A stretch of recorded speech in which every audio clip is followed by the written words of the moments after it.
Listening to Claret and Blue, an Aston Villa podcast brought to you by Birmingham Live.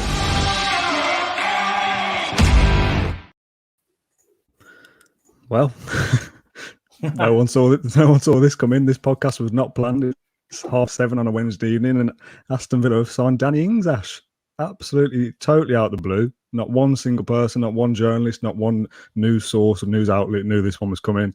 Spoke to our colleague in Southampton, Tom Leach, as well. We'll get onto that shortly. Not even the Southampton side knew this was happening, and we've talked about Villa acting like a big club and doing things the right way. This is the epitome of that, isn't it? Selling your best player at the same day you announce Bailey and Danny Ings on the same day. Danny Ings just a tweet. Oh, welcome to Villa, Danny. And that's it. Just totally out of the blue. Your thoughts, mate? Just speak to me. I was in Aldi when this happened, so I'm totally thrown by it. Obviously, I was bathing the baby, putting it to bed, bedtime. back to cook the dinner downstairs. Got lamb kebabs and rice. Is gonna. Next thing you know, my phone it's going off. It's just incredible. Bit of a statement signing, like you say. 29-year-old in his pomp. Do you know what I mean? He's played so well against Villa in recent years, and he's a real sharpshooter. What is it in the last 2 seasons? 34 goals in 67 games. So yeah, he's goal merchant, and 3-year deal for him. But I like the line about Dean Smith saying he's going to come into the squad, real experience, and he's going to bring on the young lads. So I think he's referencing there Louis Barry and Brad Young. I really like that statement. Like you say, huge, bold move. I mean, Villa signing a 29-year-old for a fee believed to be around the £30 million mark. Not going to make any money off him now. So it's a now signing, isn't it? It's getting Southampton's main man. Bolts out the blue. Didn't see it coming at all. And it just, real statement of intent from the owners and just giving Dean Smith the firepower again. I think he's going to rival Watkins, if not go straight into that team. So, incredible. It's never a dull ride, is it, following the Villa? And this is madness coming out tonight. Straight away, Bosch, Danny Ings done. Just unreal. I don't know what the feeling is amongst the supporters, but it should be one of excitement. Same day as Bailey. They spent 60 million quid today. It's just unbelievable, Dan. Well, let's move away from Danny Ings specifically. I know this podcast is about him, but we've spent a lot of time talking about the need for a striker. And there was talk of Tammy Abraham and 35 million on him. And is he going to come and sit on the bench at his age when he can do the same on Chelsea's bench or go somewhere and start? It's a bit different with Danny Ings' age, but he's still a starting Premier League striker that we'll expect to get minutes. So I've gone from thinking, we don't need a striker. So all of a sudden you've got Danny Ings to chuck into the mix as well. Him and Watkins is a lethal duo potentially. It's whether they both play at the same time, and this is a new system for Villa. And we play 4-2-4. Someone's just put in the comments 4-4-2, or whether Watkins plays out wide. What's your initial thoughts on what Villa might set up like next season? Because we're not going to see much in the Sevilla game, and then it's straight into the first game of the Premier League season. What are Villa planning here? Because it's life without Jack Grealish and potentially a move away from 4-3-3 as well. I'm struggling to take it all in, to be honest. I've had the Grealish debate. It's been a strange day. I started off with that press conference in Jamaica in Leon Bailey's dad's shed, and it ended with £30 million getting Danny Ings in. But I think this sends a shockwave to the squad. I think Tyrone Mings and McGinn are thinking, wow, Villa are onto something here, getting him in. They played against him and he scored countless goals against them. So in terms of system, I think Ings can play on the left, off the left. I think Watkins will play off the left if needs be. I think they can rival each other for that number 9 starting spot. More interestingly, though, I think Wesley, Keane, and Davies. I think you can see them both moving on now, potentially. Obviously, Keane and Davies out injured for 2 months, so that's his loan deal. Whether Wesley moves on now, and I think Ings goes in there. I think he's backing himself to start. I think he's been given that promise. Prove yourself. You're going to start it week in, week out. What a deal for him himself, Danny Ings as well. Do you know what I mean? He wants to get in that England reckoning again for the World Cup, so he's got that carrot. Big move for him, don't forget. And it's really exciting every time he plays against Villa. I remember his goal in December 2019, just cutting in top corner. Past Engels, was it? Unbelievable. Signing a player in his form of his career at the moment, and just a real statement signing, statement of intent. Villa aren't here to play games this season. They're there to really shake up the order. And spending the Grealish money, as it were, quite wisely. Wouldn't you agree? Yeah, I do agree. Really exciting. The consensus among the comments seems to be that we'll stick with the 4-2-3-1/4-3-3, a one striker approach. But that three behind the striker, or that one, whoever it is so fluid now compared to what it was last year. You look at Traore and El Ghazi and think, well, they're out and out wingers. They're not going to drift about too much. I know Traore cuts inside, but Buendia, Bailey, and Ings/Watkins, either of those could play that left wing role or right wing role, to be fair.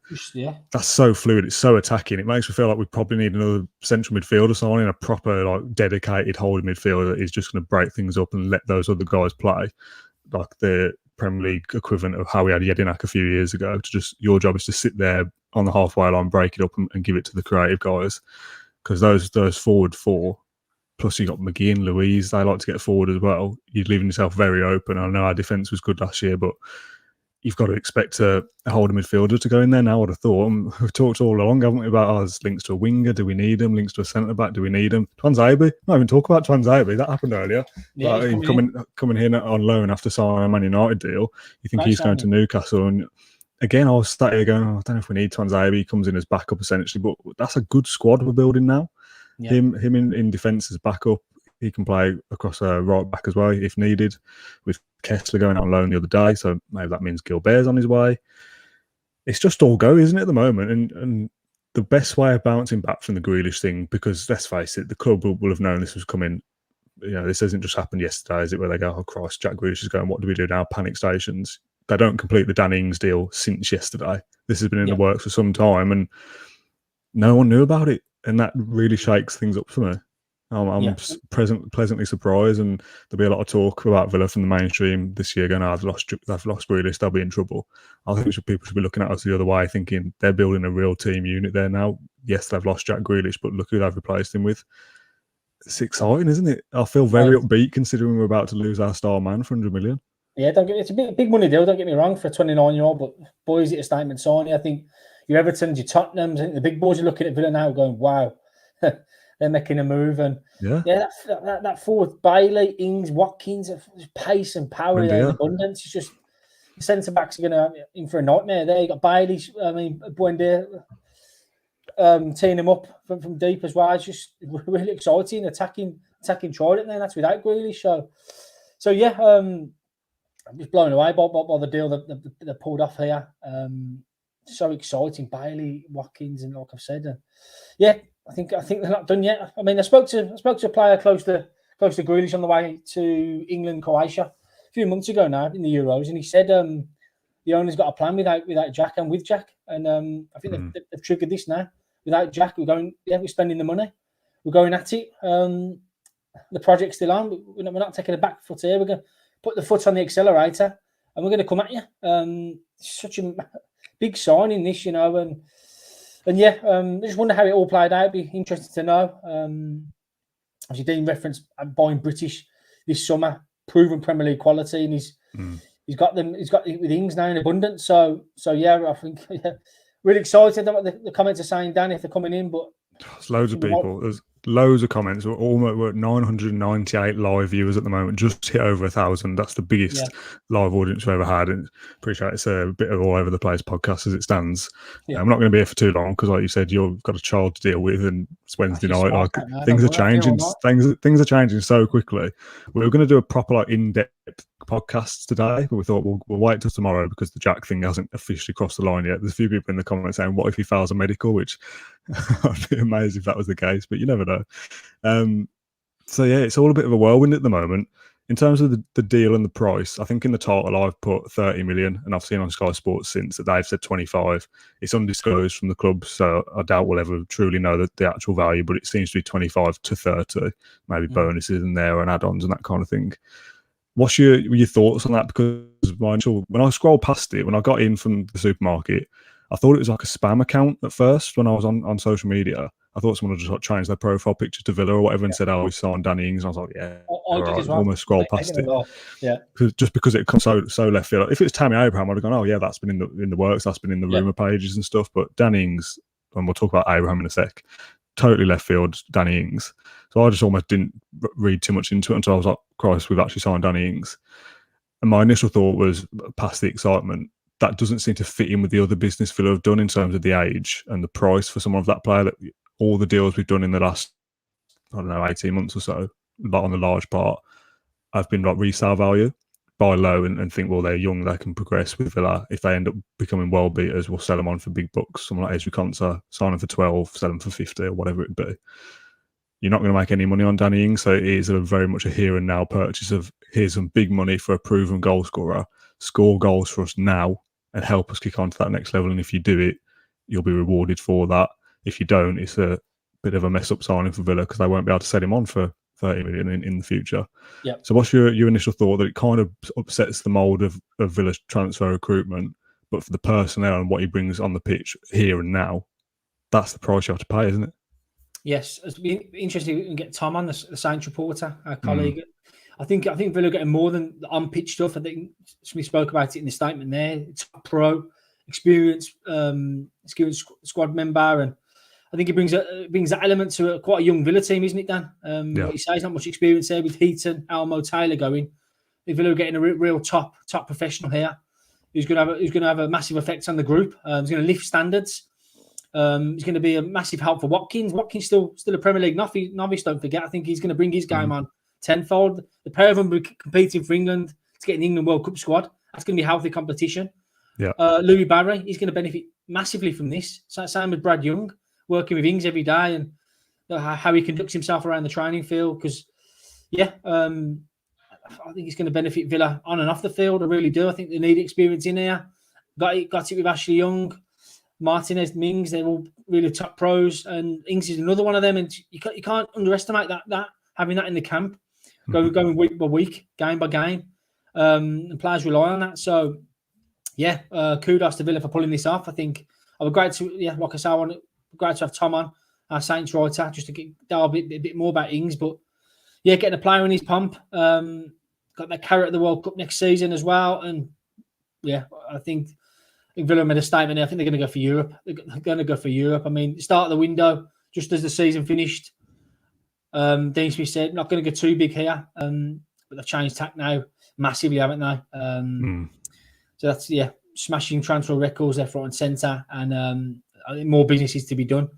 I think Villa are seeing this. I think Villa, Grealish is gone, but they're going to reinvest big time. And all's not lost without Grealish now. I think Villa are going off to bigger and better things. I really do. People would have expected Villa to spend some money this year anyway, say 50 million. And people get ahead of themselves thinking, oh, well, they know Grealish is going this summer, so they're spending the money already. And maybe that was the case. Maybe they knew that Jack would move on at some point and they'd get that big payday. And they are just reinvesting the money that they've recouped for Jack, which, let's face it, from FFP point of view, it's all profit, isn't it? Because he's an academy player. Whether that's the case or not doesn't matter. People talk about the owner's ambition and all that kind of thing. They could just be going, well, it's 100 million for Grealish. We'll pocket 50% of that and move on, and that'll be, that'll recoup some of the money we've put in personally. They spent big money already. That's 30 million on Ings, roughly rounded up by add-ons and that.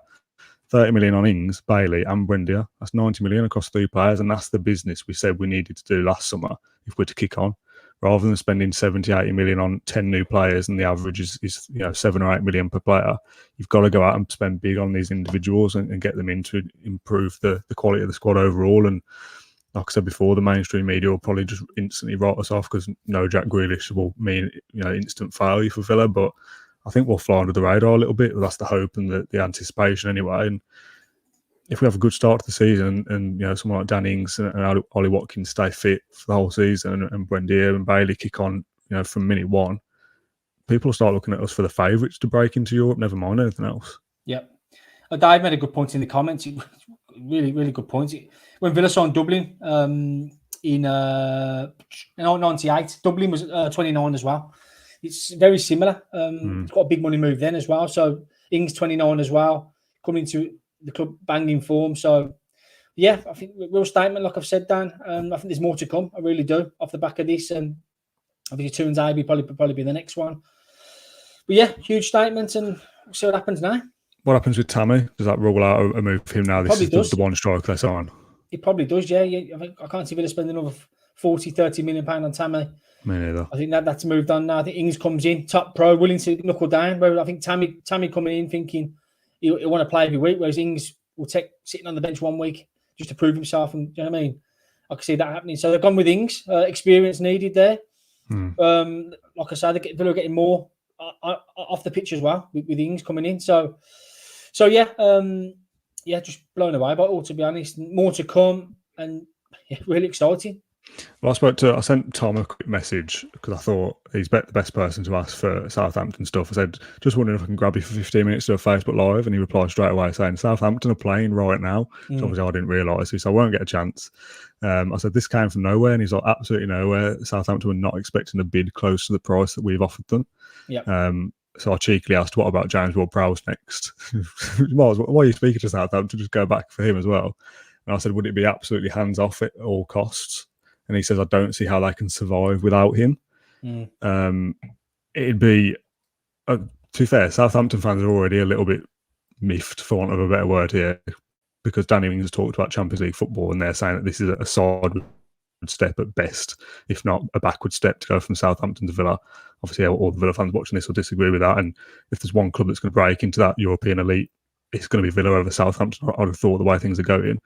Whether there's any further movement on the James Ward-Prowse move now, which would be a massive statement to go back to Southampton with 50-60 million for him, whatever they ask for that transfer, and what he'd bring to our squad, and how good that first 11 would be for Villa.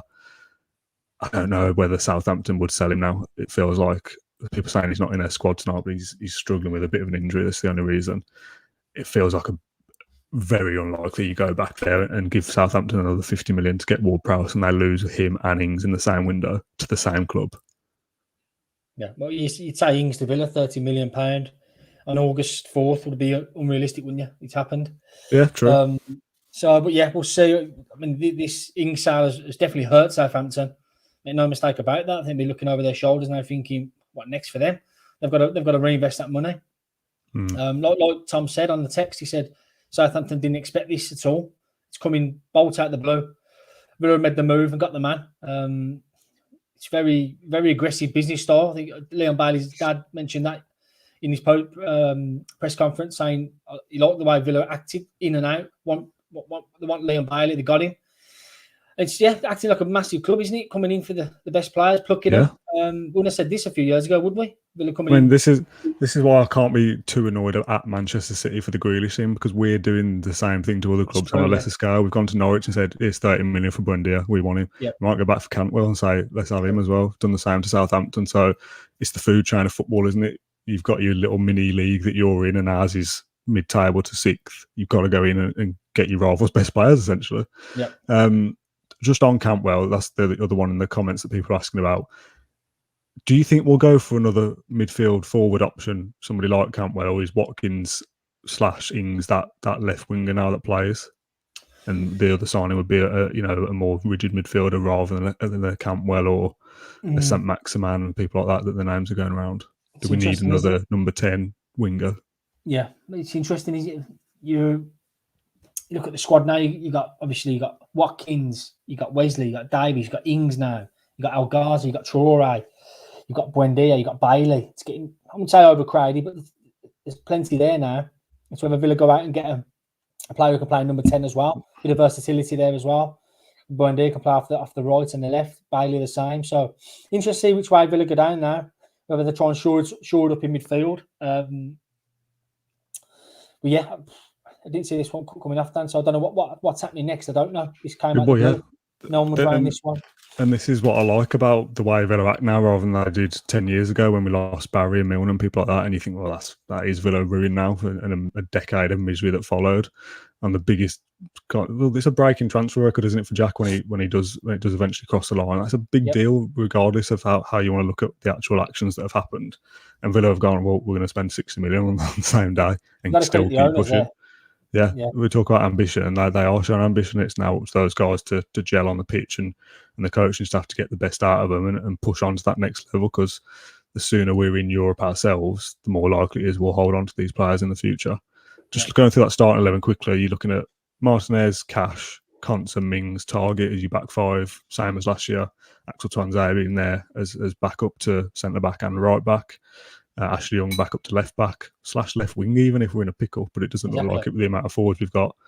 Louise and McGinn as a 2 as it stands, I'd have thought, / Sanson, depending on how much he's improved Sanson over the well. summer. Yeah, I forgot about him. I just saw his name in the comments. And then Bailey, Buendia, Ings as a 3, and Watkins as your number 9, / Watkins on the right, and Danny Ings is your number 9. That's a very strong start at 11, and like we've been saying all along, yes, it'd be nice to have Jack Grealish in that system as well, but that's a better team than the team we had last year with Grealish in it. So we'll have improved as a squad, and that's what Villa needed to get away from anyway. And we'll talk about this in our big podcast that we do. We don't want to be a one-man team. We don't have to be reliant on somebody, because if they get injured, it's game over. It's all about creating a better team unit, and it seems like that's what we're doing. The only 2 I would question in that 11 I've just read out is McGinn and Louise, whether they can both play sitting in there, because I think McGinn and Louise, I think McGinn is better going forward anyway. I'd like a big, heavy, bruising midfielder in there to break things up, but who knows with Villa at this point? It's all guesswork, and we'll just have to wait and see, won't we? We're in for a wild ride in the next 12 days or so. We are. Yeah, I think that attacking department now for Villa's got me really excited. It should do as well. It's got defenders, Premier League clubs taking note now. Yeah, really excited. And what's next to come, we'll soon find out. 10 days until the season starts at Watford, Brentford, Newcastle first 3. Good start. You never know. But yeah, latest with Grealish as well. Expect a medical tomorrow with that one. And we'll go from there. But yeah, nothing signed yet with that one, but medical tomorrow, I'm told. And that deal should be wrapped up end of the week. And so, yeah, interesting now getting Ings in. Wesley, what's his future? Yeah. Will he be loaned out now to get some minutes into him? Because obviously he's probably 3rd choice now, isn't he? Davis out injured as well. So I can see Wesley moving on now on a loan deal. So, yeah, more outs as well to happen. And more ins, for sure. Not Ings. I'm waiting for someone to put Watkins and Ings' name together and have like Watkins or Mings and Ings as well. There'll be all sorts of puns going on in the headlines this year. We'll call it a day there, though, for this afternoon, or this evening, sorry, 8 o'clock on a Wednesday. 1,400 people watching across Facebook and YouTube, which is a record for people watching live along. So thanks, everyone, for tuning in. I was up at 5 doing the Bailey press conference. I'm knackered. Oh, mate, it's unbelievable, isn't it? It's still going on. I imagine we'll be in for a busy day tomorrow and the day after and the day after and the day after. So I'd get some sleep if I were you. Thanks everyone for watching. We do appreciate it. Thank you very much. Ash, thanks for jumping on at last minute. I'll have a dinner now, yeah, we'll try and get a word from Tom Leach at some point as well on what Danny Ings offers. I'll task James Rushton with doing that for AVFC Extra. Thank you very much. Up the Villa. We're going to Europe. Thank you very much. Thank you for listening to Claret and Blue, an Aston Villa podcast. If you enjoyed today's episode, then please do let us know. We love hearing your feedback. We'll be back soon with another episode, but until then, up the Villa.